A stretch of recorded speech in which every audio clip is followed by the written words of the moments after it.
Okay, we're filming the wheelchair ramp video because we got it done. Casey's filming for us, and we're gonna see if the wheelchair ramp works.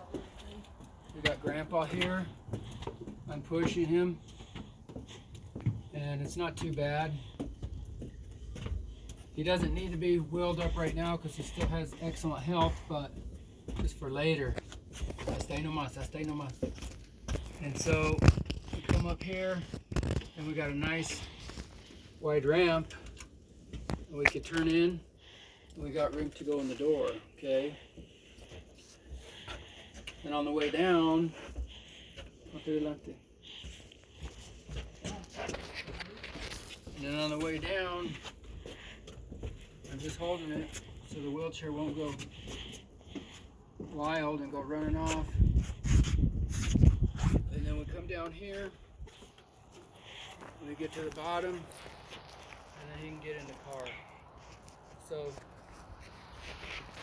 we got the wheelchair ramp done, and we got the handrails on both sides.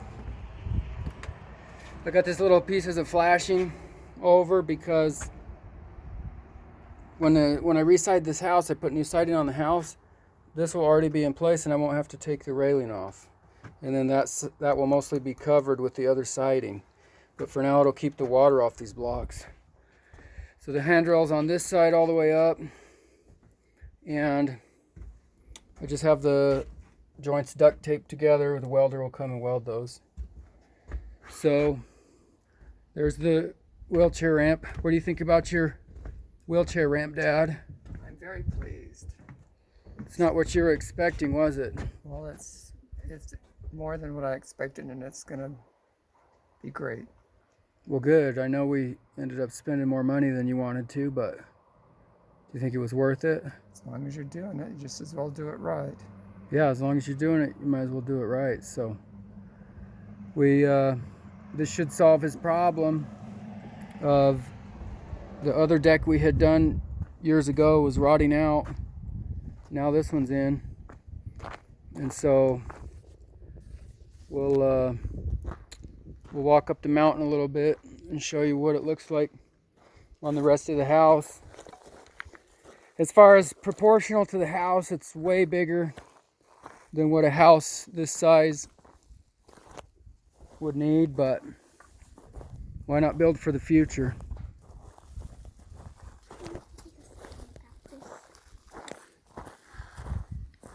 Just a little house. It's been here since the early 80s. Okay, just little old house with a great big wheelchair ramp on it. So now as the way this property is, it's all built into the side of the hill, and so now with the wheelchair ramp you have access into the house there, because all you have to do is drive up. See the road down there? You just have to drive up here. Of course, we don't have it all graded out and everything. We don't have a concrete driveway poured. That's all we had time for right now, but you can see that now you can come up here with a car, park there, and you have access to the house via wheelchair. So anyway, hope you enjoyed the wheelchair videos, how to make a wheelchair ramp, and I hope this gives you an idea for your house. So thank you for watching, and stay tuned. We've got lots of projects coming up here at Cheney Residential Carpentry and Construction.